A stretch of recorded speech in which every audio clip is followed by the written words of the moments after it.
ಎಲ್ಲರಿಗೂ ಭಕ್ತಿಯ ಶರಣು.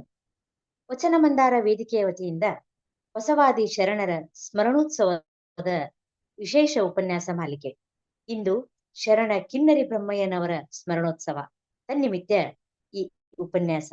ನಾನು ಶ್ರೀಮತಿ ಸುನಿತಾ ಮೂರ್ಶಿಳಿ, ಧಾರವಾಡದಿಂದ. ಕಿನ್ನರಿ ಬ್ರಹ್ಮಯ್ಯನವರು 2ನೇ ಶತಮಾನದ ಶರಣ ಸಮೂಹದಲ್ಲಿ ಗುರುತಿಸಿಕೊಂಡಂತಹ ಶರಣರು. ಇವರ ಹುಟ್ಟೂರು ಈಗಿನ ತೆಲಂಗಾಣದ ಕೂಡೂರು ಅನ್ನುವಂತ ಗ್ರಾಮ. ಇವರ ತಾಯಿ ಕಲಿದೇವಿ. ಇವರು ಅಕ್ಕಸಾಲಿಗ ವೃತ್ತಿಯನ್ನು ಕೈಗೊಂಡಿರುತ್ತಾರೆ. ಅದರ ಜೊತೆಗೆ ದಾಸೋಹವನ್ನು ಕೂಡ ಮಾಡುತ್ತಿರುತ್ತಾರೆ. ಒಮ್ಮೆ ತೂಕದಲ್ಲಿ ಚಿನ್ನವನ್ನು ಕಡಿಮೆ ತೂಗಿ ಮೋಸ ಮಾಡಿದ್ದಾರೆ ಅನ್ನುವ ಆಪಾದನೆಗೊಳಗಾದರು. ಆಗ ಇದು ಆ ಶಿವನದೇ ಇಚ್ಛೆ ಆಗಿರಬೇಕು ಎಂದು ಅಕ್ಕಸಾಲಿಗ ಕಾಯಕವನ್ನು ಬಿಟ್ಟು ಕಿನ್ನರಿ ಬಾರಿಸುವ ಕಾಯಕವನ್ನು ಕೈಗೊಳ್ಳುವರು. ಬಸವಣ್ಣನವರ ಹಿರಿಮೆಗೆ ಸಾಕಷ್ಟು ಕೇಳಿ ಅವರನ್ನು ಕಾಣಲು ಕಲ್ಯಾಣಕ್ಕೆ ಬಂದು ತ್ರಿಪುರಾಂತಕೇಶ್ವರ ದೇವಾಲಯದಲ್ಲಿ ಕಿನ್ನರಿ ನುಡಿಸುತ್ತಾ ಅನುಭವ ಮಂಟಪದಲ್ಲೂ ಕೂಡ ಭಾಗಿಯಾಗುತ್ತಾ ಅಲ್ಲಿಯೇ ನೆಲೆಸುವರು. ಇವರು ಬೀದರ ಜಿಲ್ಲೆಯ ಹುಮ್ನಾಬಾದ್ ತಾಲೂಕಿನ ಹಳ್ಳಿಕೇಡ ಗ್ರಾಮದಲ್ಲಿಯೂ ಕೆಲವು ದಿನ ಇದ್ದು ಸಾಧನೆ ಮಾಡಿದ ಕುರುಹುಗಳಿವೆ. ಇವರ 18 ವಚನಗಳು ಲಭ್ಯವಾಗಿವೆ. ಇವರ ಅಂಕಿತ ನಾಮ ಮಹಾಲಿಂಗ ತ್ರಿಪುರಾಂತಕ ದೇವ. ಸಂಗೀತ ವಿದ್ಯೆಯದು ಸಂಗಡವೇ ಬಂದದ್ದು, ಲಿಂಗಿಗಳ ಹಿರಿಮೆ ಹಾಡುತ್ತಲೇ ಕಲ್ಯಾಣ ಲಿಂಗ ಮಂಟಪವ ಹೂಡಿದನು ಎಂದು ಜನಪದರು ಇದನ್ನು ದಾಖಲಿಸುವರು. ಅವರ ಬಗೆಗೆ ಪುರಾಣ ಕಾವ್ಯಗಳಲ್ಲಿ ಅನೇಕ ಕಥೆಗಳು ಬರುತ್ತವೆ. ಒಮ್ಮೆ ಹರಕೆಯ ಕುರಿ ಒಂದು ನೇಣಿನಿಂದ ತಪ್ಪಿಸಿಕೊಂಡು ತ್ರಿಪುರಾಂತಕೇಶ್ವರನ ಗುಡಿಯೊಳ ಹೊಕ್ಕು ಕಿನ್ನರಿ ಬ್ರಹ್ಮಯ್ಯನವರ ಎದುರಿಗೆ ಬಂದು ನಿಲ್ಲುತ್ತದೆ. ಅದು ತನ್ನ ಆಶ್ರಯಕ್ಕೆ ಬಂದಿದೆ ಎಂದು ಅವರು ಪ್ರೀತಿಯಿಂದ ಅದರ ಮೈದಡುತ್ತಾರೆ. ನಂತರ ಆ ಕುರಿಯ ಒಡೆಯ ಅದನ್ನು ಎಳೆದೊಯ್ಯಲು ಪ್ರಯತ್ನಿಸಿದಾಗ ಅದರ ಬೆಲೆಯನ್ನು ಕೊಡುವೆ, ಬಿಟ್ಟು ಬಿಡು ಎಂದು ಹೇಳುವರು. ಈ ಘಟನೆಯನ್ನು ಬಸವ ಪುರಾಣದಲ್ಲಿ ಹೀಗೆ ಬಿಂಬಿಸುವರು: ತಿರುಕ ಜಂಗಮ ನೀನು, ಮುರುಕ ಕಿನ್ನರಿ ನಿನಗೆ, ಕುರಿ ಬಿಟ್ಟು ನಿಲ್ಲು ಬೊಮ್ಮಯ್ಯ ಎನ್ನುವುದಕ್ಕೆ ಕರವೆತ್ತಿ ಹಿಡಿದ ಕಿನ್ನರಿಯ ಬಾರಿಸಲು ಚೆನ್ನಿಗರು ಕೇಳಿದರು.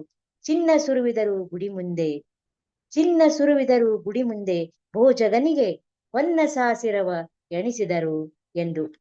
ಬಸವ ಪುರಾಣದಲ್ಲಿ ಭೀಮಕವಿ ಎಂಬ ತುಂಬ ಹೃದಯ ಸ್ಪರ್ಶಿಯಾಗಿದನ್ನು ಹೇಳುವರು. ಹೀಗೆ ಹೊನ್ನು ತೆಗೆದುಕೊಂಡು ಕುರಿಯನ್ನು ಎಳೆದೊಯ್ಯಲು ಪ್ರಯತ್ನಿಸಿದಾಗ ಬ್ರಹ್ಮಯ್ಯನವರಿಗೆ ಅಪಾರವಾದ ಸಿಟ್ಟು ಬಂದು ಆತನನ್ನು ಕೊಂದು ಬಿಡುವರು. ಇದು ಬಿಜ್ಜಳನವರೆಗೆ ವಿಚಾರಣೆಗೆ ಹೋಗುತ್ತದೆ.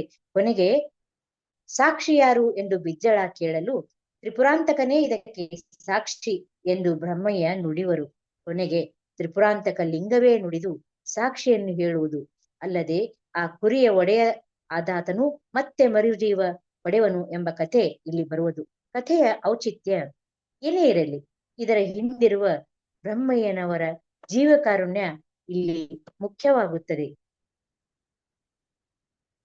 ಹಣವಂತ ಬೊಮ್ಮಯ್ಯ ಗುಣವಂತ ಶರಣಯ್ಯ, ರಣವಂತ ವೀರ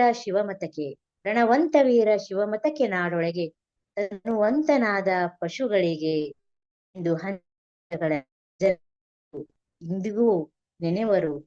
ಒಮ್ಮೆ ಮಹಾಮನೆಯಲ್ಲಿ ಒಂದು ಭೋಜವನ್ನು ಅವರು ತಂದಿರಿಸುವರು. ಈರುಳ್ಳಿಯ ವಾಸನೆ ಹಿಡಿದ ಬಸವಣ್ಣನವರು ತಂದವರು ಇದನ್ನು ಎಂದು ಬ್ರಹ್ಮನೊಂದು ಮರಳಿ ಹೋಗುವರು. ಇದನ್ನು ತಿಳಿದ ಬಸವಣ್ಣನವರು ಊರೆಲ್ಲಾ ಈರುಳ್ಳಿ ಮೆರವಣಿಗೆ ಮಾಡಿ ಅವರ ಮನವೊಲಿಸಿ ಮತ್ತೆ ಮಹಾಮನೆಗೆ ಕರೆತರುತ್ತಾರೆ. ಅನನ್ಯ ಭಕ್ತಿ ಹಾಗೂ ಪ್ರೀತಿಯ ಸಂಬಂಧ ಇಲ್ಲಿ ವ್ಯಕ್ತವಾಗುವುದು.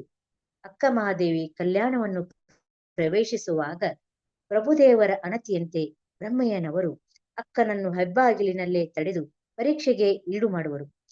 ಕಾಯದಲ್ಲಿ ಕಳವಳವಿರಲು, ಪ್ರಾಣದಲ್ಲಿ ಮಾಯೆ ಇರಲು, ಏತರ ಮನ ಇದೇ ತರ ನಿರ್ವಾಣ, ಮಹಾಲಿಂಗ ತ್ರಿಪುರಾಂತಕನು ನಿನ್ನ ಸಂಸಾರಿ ಎಂಬ ಅಲ್ಲದೆ ಸಜ್ಜನೆ ಎಂದು ಕೈ ಹಿಡಿಯುವವನಲ್ಲ, ಕೇಳ ಮರುಳೆ ಎಂದು ನಿಷ್ಠುರತೆಯಿಂದ ನುಡಿವರು.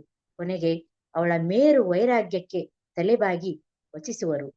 ವಿಷಯಗಳು ನಿರ್ವಿಷಯಗಳಾದವೆಂದು, ಕರ್ಣಗಳು ತರಹರಿಸಿದವೆಂದು, ಎನ್ನ ಅಳುಪೆಂಬ ಅರೆವಾವು ಮಡಿಯಿತ್ತಿಂದು, ಎನ್ನ ಹೃದಯದ ಕಲ್ಮಶ ತೊಡೆಯಿತ್ತೆಂದು ಮಹಾಲಿಂಗ ತ್ರಿಪುರಾಂತಕ ಮಹಾದೇವಿ ಅಕ್ಕಗಳ ಧರ್ಮದಿಂದ ಹಿಂದಣ ಹುಟ್ಟು ಮುರಿಯಿತ್ತೆಂದು. ಶರಣು ಶರಣಾರ್ಥಿ ಅಮ್ಮವ್ವ, ಶರಣು ಶರಣಾರ್ಥಿ ಎನ್ನಕ್ಕ ಮಹಾದೇವಿ. ಮಹಾಲಿಂಗ ತ್ರಿಪುರಾಂತಕ ನುಡ್ಡಿದ ತೊಡಕ ನೀವು ಬಿಡಿಸಿದರಾಗಿ, ನಿಮ್ಮಿಂದ ನಾನು ಬದುಕಿದನು ಎಲೆತಾಯೇ, ಶರಣು ಶರಣಾರ್ಥಿ ಎಂದು ಧನ್ಯತೆಯಿಂದ ನುಡಿವರು. ಗುಪ್ತವಾಗಿ ಇದ್ದ ಮರುಳ ಶಂಕರ ದೇವರ ಗುಪ್ತ ಭಕ್ತಿಯನ್ನು ಕಂಡು ಹೀಗೆ ಹೇಳುವರು: ಆಕಾರವೆಂಬೆನೆ ನಿರಾಕಾರವಾಗಿದೆ, ನಿರಾಕಾರವೆಂಬೆನೆ ಅತ್ತತ್ತ ತೋರುತ್ತಿದೆ. ತನ್ನ ನಳಿದು ನಿಜ ಉಳಿದ ಮಹಾಲಿಂಗ ತ್ರಿಪುರಾಂತಕನ ನಿಲುವ ಕೊಂಡು ಒಳಗೊಂಡ ಮರುಳ ಶಂಕರ ದೇವರ ಮೂರ್ತಿಯ ನಿನ್ನಿಂದ ಕಂಡು ಬದುಕಿದೆನು ಕಾಣ ಸಂಗನ ಬಸವಣ್ಣ ಎಂದು ಕೊಂಡಾಡುವರು. ಇನ್ನು ಇವರ ಕಥೆ, ಪುರಾಣ, ಸಂಪಾದನೆಗಳ ಹೊರತಾಗಿ ಅವರ ವಚನಗಳ ಮೂಲಕ ಅವರ ಒಳಲೋಕವನ್ನು ಅವಲೋಕಿಸುವ ಒಂದು ಪುಟ್ಟ ಪ್ರಯತ್ನ ನನ್ನ ಅರಿವಿನ ಮಿತಿಯಲ್ಲಿ ಮಾಡಬಯಸುವೆ. ಯಾವ ಮಡಕೆ ಆಗಲಿ ಸ್ವಾದ ಸಾಕಾರದಲ್ಲಿ ಭೇದವಿಲ್ಲ. ಮಣ್ಣ ಮಡಕೆ ಒಕ್ಕಲಿಗನಲ್ಲಿ, ಚಿನ್ನದ ಮಡಕೆ ಅರಮನೆಯಲ್ಲಿ, ಅರಮನೆ ಗುರುಮನೆ ಹಿರಿದಾದ ಕಾರಣ ಹಾದರ ಸಲ್ಲದು ತ್ರಿಪುರಾಂತಕ ದೇವ. ಮಣ್ಣಿನ ಪಾತ್ರೆ ಇರಲಿ, ಚಿನ್ನದ ಪಾತ್ರೆ ಇರಲಿ, ಅದರಲ್ಲಿ ಇರುವಂತಹ ವಸ್ತುವಿನ ಆಕಾರ ರುಚಿಯಲ್ಲಿ ಬದಲಾಗುವುದೇ ಎಂದು ಕೇಳುವರು. ಮಣ್ಣಿನ ಮಡಕೆ ಬಡತನವನ್ನು ಬಿಂಬಿಸಿದರೆ, ಚಿನ್ನದ ಮಡಕೆ ಸಿರಿವಂತಿಕೆಯನ್ನು ಬಿಂಬಿಸುವುದು.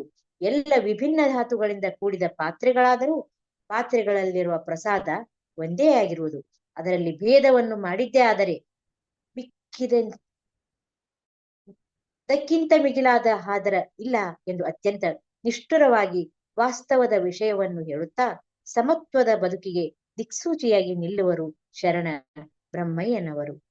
ಕರ್ಪೂರದ ಹಣತೆಯಲ್ಲಿ ಬತ್ತಿಯ ಹಾಕಿ ಉರಬಹುದೇ, ಕಿಚ್ಚಿನ ಮಧ್ಯದಲ್ಲಿ ನಿಂದು ಕೆಟ್ಟಿತ್ತೆಂದು ಹುಲ್ಲ ಸೊಪ್ಪ ಹಾಕಿ ಹೊತ್ತಿಸಬಹುದೇ, ಅಲಗು ಕ್ರೂರವಾಯಿತೆಂದು ತನ್ನೊಡಲ ಇರಿದು ಸುಲಲಿತ ಎನ್ನಬಹುದೇ.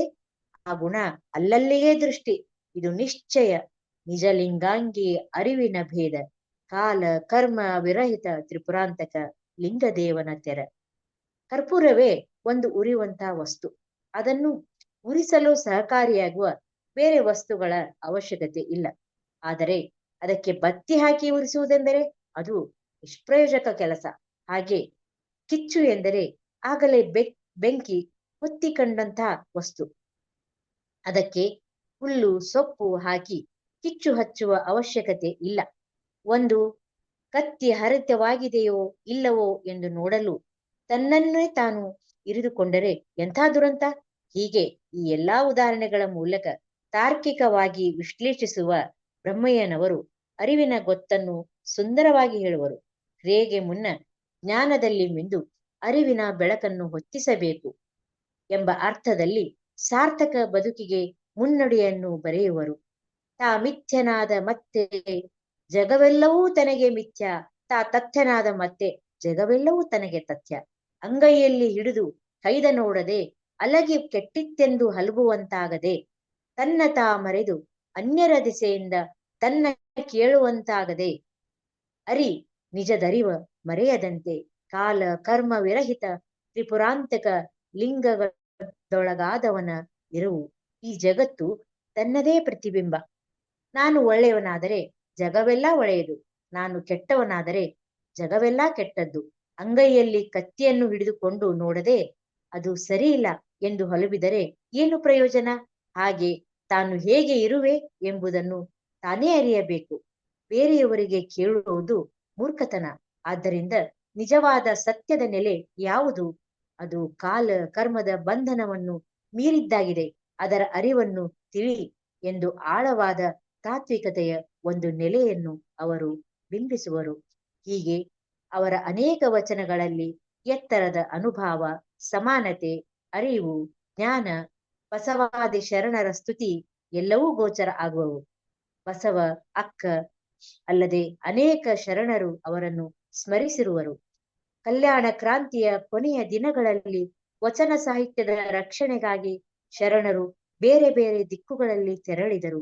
ಹಾಗೆಯೇ ಚೆನ್ನಬಸವಣ್ಣನವರ ನೇತೃತ್ವದಲ್ಲಿ ಉಳಿವೆಡೆಗೆ ನಡೆದ ಕಿನ್ನರಿ ಬ್ರಹ್ಮಯ್ಯನವರು ಅನೇಕ ಕಡೆ ಹೋರಾಟಗಳಲ್ಲಿ ಭಾಗಿಯಾಗಿ ತೀವ್ರವಾಗಿ ಹೋರಾಡುವರು.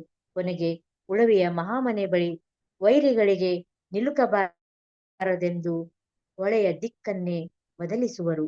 ಈಗಲೂ ಅದು ಬ್ರಹ್ಮಯ್ಯನ ಹೊಳೆ ಎಂದೇ ಖ್ಯಾತಿಯನ್ನು ಪಡೆದಿದೆ.